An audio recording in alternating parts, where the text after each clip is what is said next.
quick public service announcement before we get into today's episode. We're going to take a short break on the Rhythm Changes podcast for the first time in several months. There will not be a new episode next week on Wednesday, March 16th. We're taking a break that week. We're going to return with your regularly scheduled weekly episodes on Wednesday, March 23rd. So once again, we're taking a break on Wednesday, March 16th next week. I'll see you in 2 weeks, right after this episode. Thank you to 12th Street Sound for sponsoring today's episode. If you're an artist and you want your next recordings to stand up to the best of the best, you need to learn more about 12th Street Sound, a recording studio in my home city, New Westminster, BC. 12th Street provides the value and bang for your buck that you can only get from a boutique studio. That's why I keep choosing Anthony Senarini at 12th Street Sound as my recording and mix engineer for my own music, released as William Chernoff. Anthony and the team are collectors and restoration specialists obsessed with music and recording equipment. When I go into the studio, I get more than just great service. I get the space to craft my story as an artist. You deserve the same as you work on your new music for 2022. Whether you need pre-production, tracking, mixing, or full production services, check out 12th Street Sound today and tell Anthony about your next project. Learn more at 12thstreet.ca. That's 12thst.ca.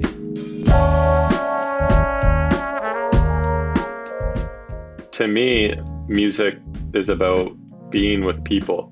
It's about creating something with people. That's where I'm surprised of what songs turn into. That's when people bring their magic to something. What better thing than to celebrate with your close friends that you did something together, you all took a risk together, but you do it with your friends and you just hope for the best and have fun. Hello and welcome, everybody. My name is Will Chernoff, and you're listening to the Rhythm Changes podcast, a home for creative, improvising, local music people. With Rhythm Changes, we're striving to make the best possible interview show about a music scene. So if you're joining us for the first time, whether from Vancouver, BC, elsewhere in Canada, or across the world, get involved today with a visit to our website, rhythmchanges.ca.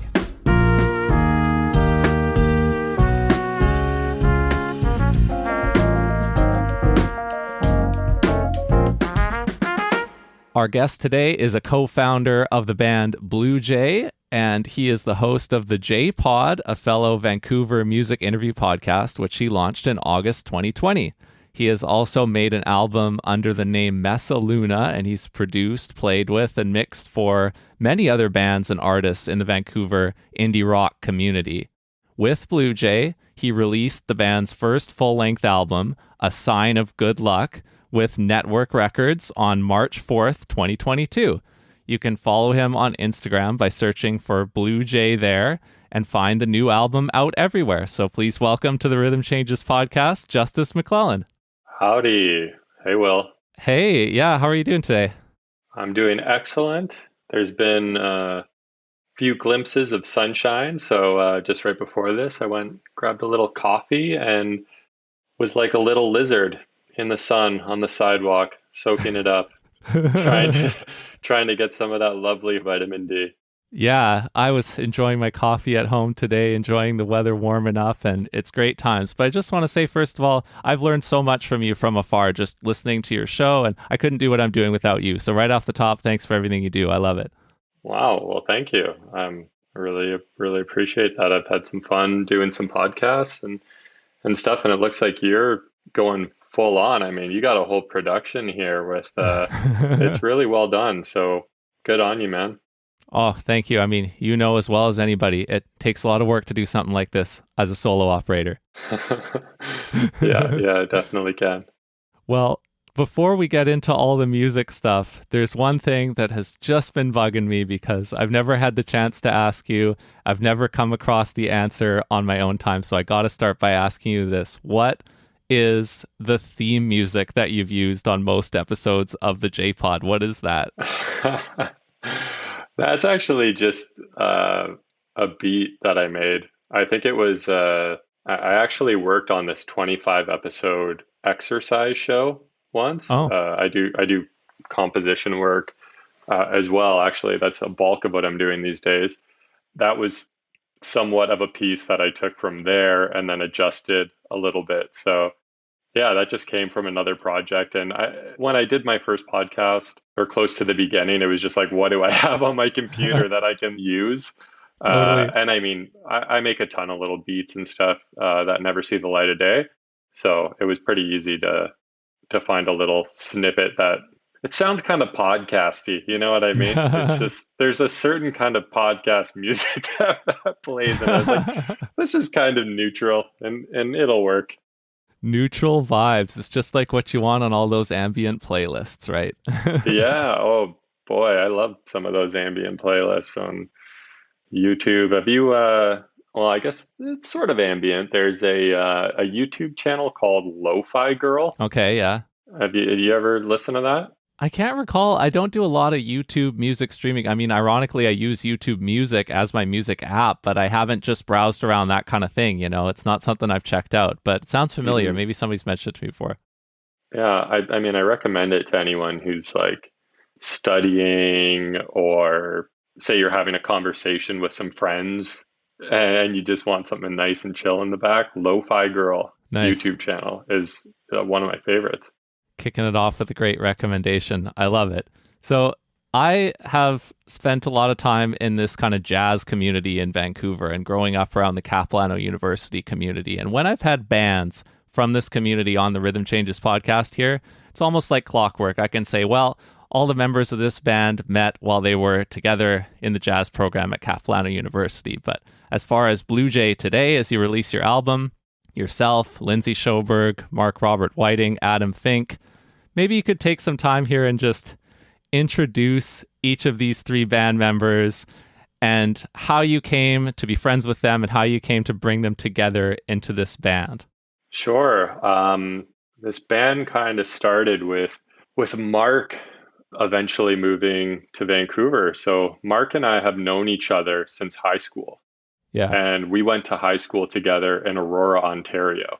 Nice. Right. And so we sat together in, I believe it was grade 10 English class. And we started a band then. And I said, hey, I'm starting a band. Can you play bass? We had toured together previously in a band called Ruby Coast, which was around the time when bands like Tokyo Police Club and Born Ruffians were really popular. We loved them so much. They're a year or two older than us, so we really looked up to them and ended up doing something very similar. And Mark eventually moved to the UK, and that's when that band Ruby Coast eventually parted. And he made his way to Vancouver. And Mark and I have always had a really great relationship. We love each other, and I just wanted to spend more time with him, really. And that's how Blue Jay started. Is I needed an excuse to get Mark in a room with me.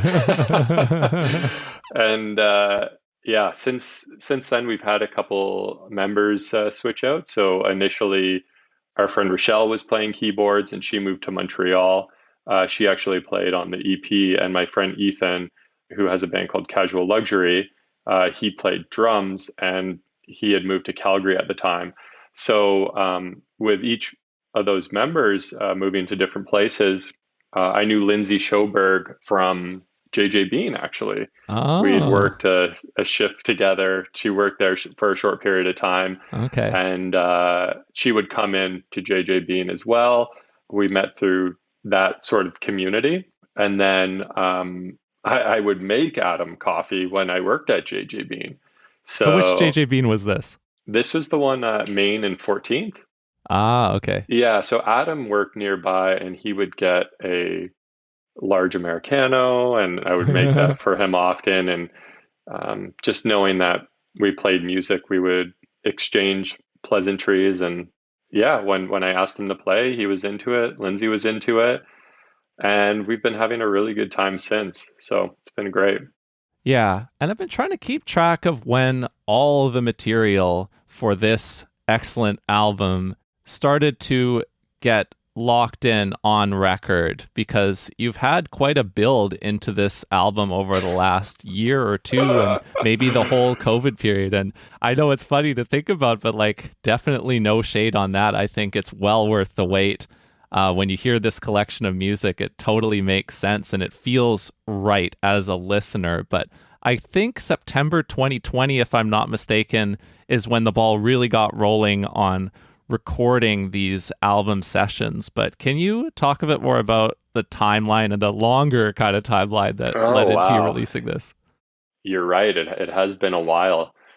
Things started to come together when COVID was happening, right? Because we all had the time. We all have our own bands, we have our own full-time jobs outside of music, Yeah. and there was that opportunity. That's when I just had a lot of time actually, and I started focusing on getting these songs together, on recording episodes of the JPod. I just really wanted to use that opportunity to grow as a person, put myself into some situations that I hadn't before. Initially, I mean, even the idea of podcasting or like doing a full album, I was like, I could just do a few things here and there. And just having all that time and space, it gave me an opportunity to really dive in and focus. We started in 2020 at some point when Mark had some time off work. Like he had a whole month where he wasn't working.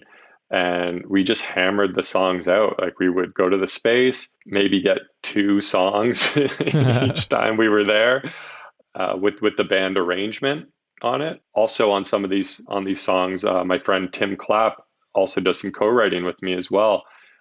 He's an excellent songwriter, and I value him and his. He's just an intelligent guy who I really value, and so we've written some songs together, and it just all lined up. With the pandemic, kind of felt a bit like a little guilty there, being like, wow, we're making an album and we're doing all this stuff. This is kind of fun. But at the same time, the world was turned on its head. So Right. it just kind of worked out in that way. Yeah. And then you went to Afterlife Studios armed with all these demos that you'd been building up through that early pandemic period and finished the album there, right? Yeah, exactly. We recorded everything live off the floor at Afterlife. So we would do a quick demo session in the jam space, quick and dirty, maybe like two mics on the drum kit, single mic on everything else. We purposely want it to be rushed when we're demoing. We don't want to capture the magic one there. I'd Oh, yeah. purposely mess up some notes that not a good mess up. Yeah. Something nasty. And then we'll get into the studio and we're going for gold when we're there. And it's also really great. I encourage anyone who's an artist and going to spend money in the studio, see what it sounds like first, Nice. if you can. It's helpful. I love that you have that philosophy. It totally matches what I've come up in because, of course, when you play jazz, that's what you do. You get everybody together in the room, you record live off the floor. Unless you're making like a far out fusion album or something like that, the Sure. concept of overdubs is not part of the equation at all. So I loved when I heard that that's what you were doing on this album. And I also enjoyed when you were talking with one of the two Peach Pit members who's done a JPod episode with you about how they were in the studio and they were doing things not to a metronome because they liked how that felt. I remembered how they mentioned that. Yeah, that's savage. Those boys they're out there, man.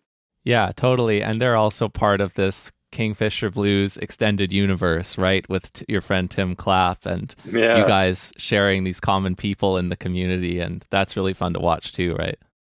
Yeah. Tim put out their first record Yeah. that I guess Sony ended up taking over. Yeah. It's pretty special. Yeah. Speaking of taking over like that, interesting what you're able to share at this point. But what was your experience onboarding with a label because you've decided to release this album with Network and you're working with them? What's that been like?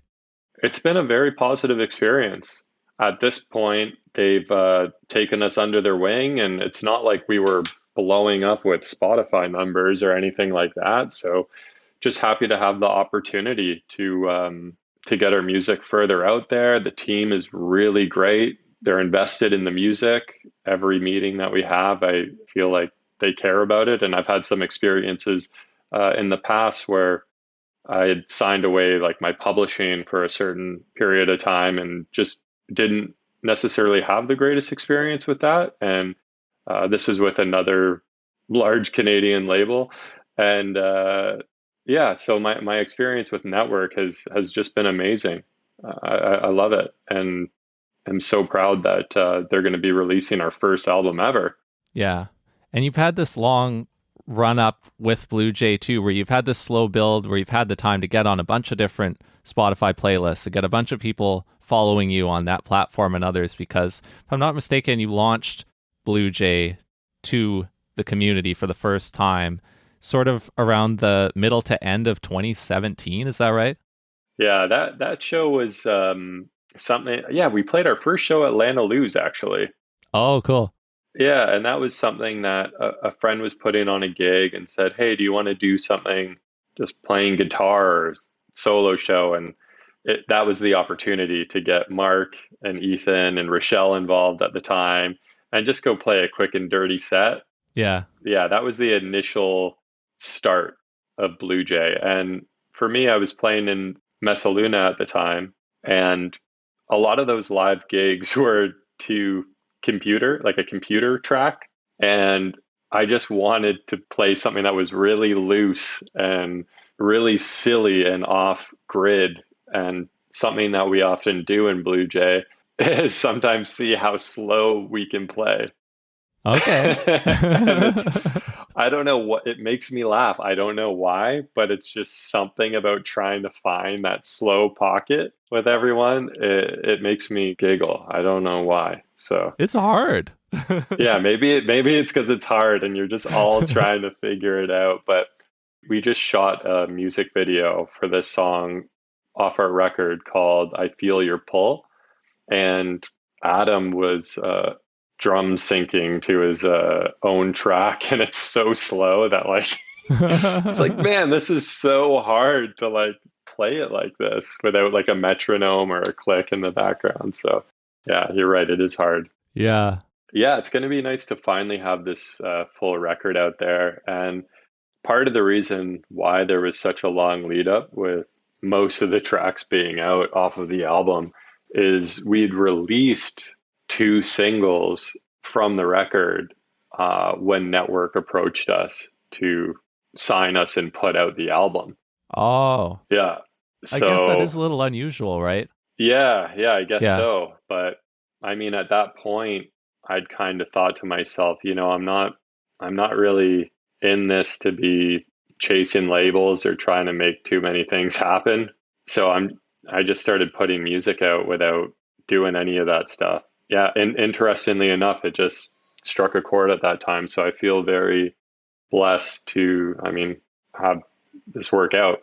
Yeah, you released 6 singles from the album, 2 of them early on, and having them out there pre-network. That's an interesting timeline. It's cool to hear how that came together. You mentioned "I Feel Your Pull." That was a funny moment for me as I was listening down through the track list, because you have the song "How Long Will It Take?" and that one's kind of like a ballad.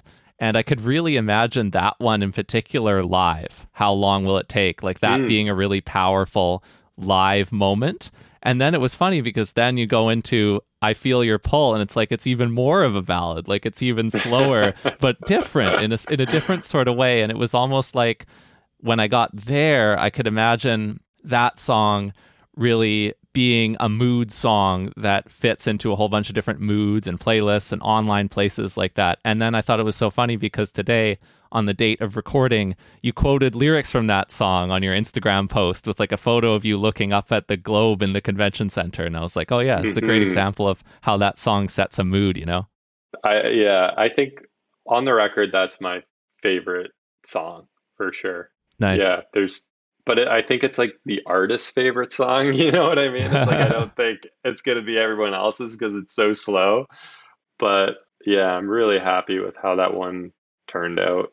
Well, I'll tell you my favorite song. I don't know Sure. to what extent it's going to be other people's, because I'm coming from not being much of a rock guy myself. But I mean, we were talking about co-writing with Tim Clapp, and I know that my favorite song was one that you co-wrote with him, which is "Dead Bird." Yes. And the reason why I like that one so much and why it's my favorite is because I think it's just the coolest arrangement of them all. And there's a couple things I enjoyed about it in particular, one was just this chord, and then this arrangement, just like it has such a wide range and it goes to all different places. I was thinking of what it reminded me of, and on one hand, for some reason, it reminded me of Happiness is a Warm Gun, which is kind of a weird Oh, comparison. I don't know if there's any real I tie-in there, mean, but hey, yeah. no, I mean, I'll tell you, I've listened to Happiness is a Warm Gun about a million times in my life because I love it. Ah, So yeah, I guess like just like a non-linear structure for sure. But the tuning on that one is weird. okay. I'm in some weird, I think I think it's the Nick Drake tuning. That's so funny because my other note about that song was that it sounds like Nick Drake, but like electrified and blown up into like a full band arrangement. We're really lining up here. This is great. Yeah. Yeah. Yeah, for sure. I Yeah. mean, if you could like the melody's a bit in the Nick Drake realm, like he could be Yeah. whispering that in his wispy way. But yeah, that song came together in an interesting fashion. I thought it was a little left field for the record, but you know what? The band liked it.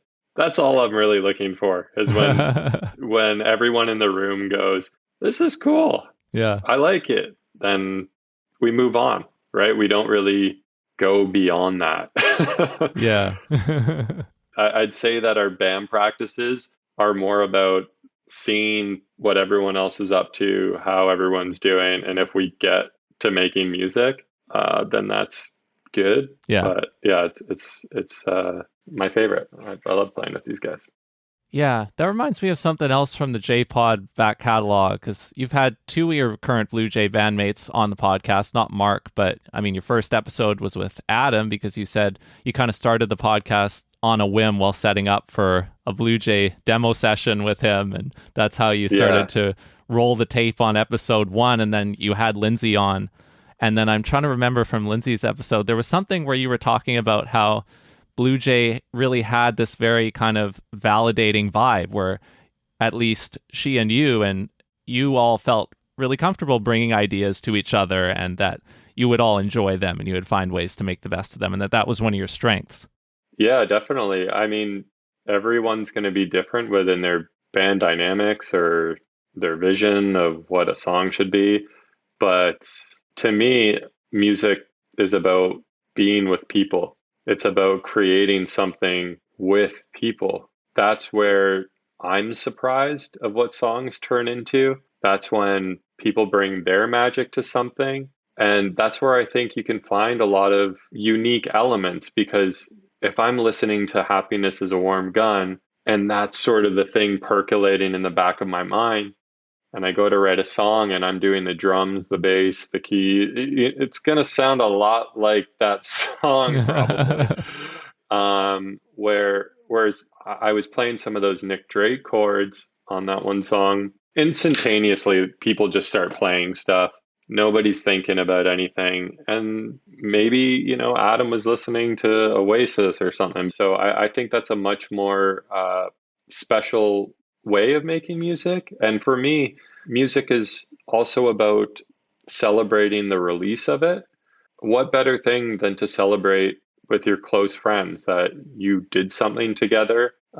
You all took a risk together to try and do something that could either be enjoyed or criticized, but you do it with your friends and you just hope for the best and have fun.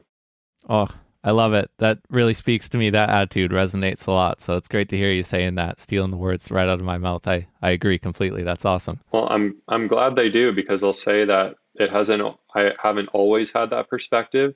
I'd say like in my earlier late teens and early 20s and stuff, I was like a lot more precious about it. And I think if I could have a moment of compassion with a past self of mine, I'd just say, hey, let's lean into the learning and the enjoyment of this. Let your friend write whatever they want or whatever, because it's a lot more fun. So yeah, I'm happy to feel this way.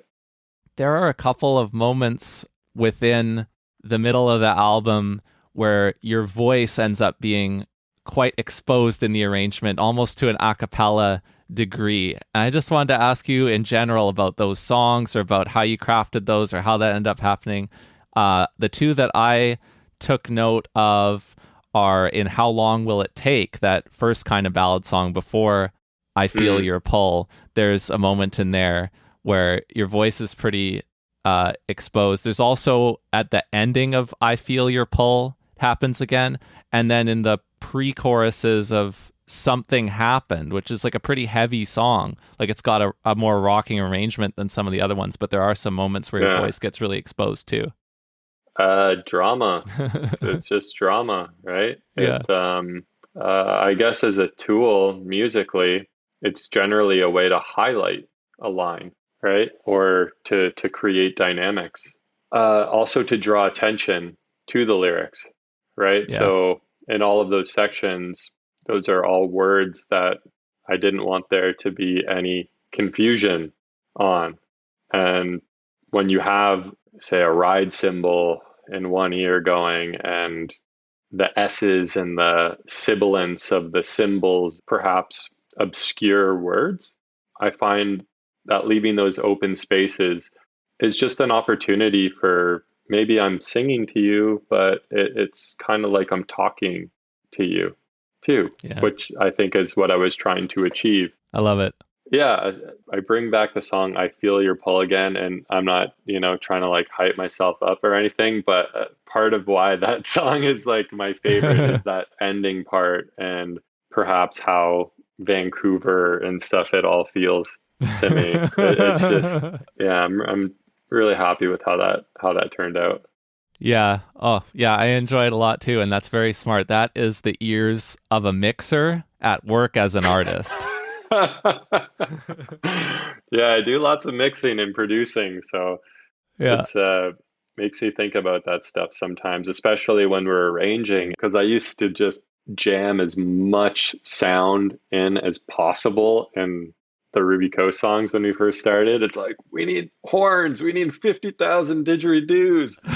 But yeah, I think especially working with a 4-piece as well and wanting to be able to achieve the album live, you have to strip things away even more in order to create some more of that space and in order to build in more elements that are going to be pull-offable in a live environment.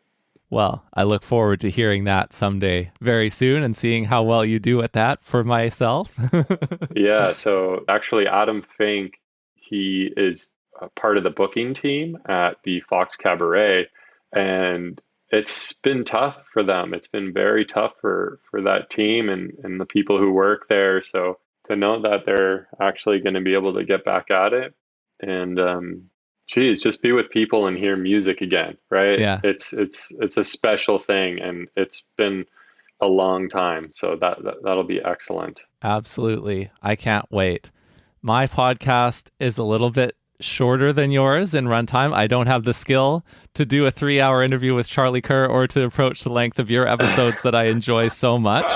My show's a little bit shorter on the clock. I look forward to picking up the conversation in person when it's appropriate. But to close out today with you, Justice, from one podcaster to another, I got to go back there because you've had this journey that I've enjoyed tuning into. And I just love to hear over the last year and a half-ish of running the JPod, what are the big things that you've gotten out of that or learned, and what's the future of your podcast?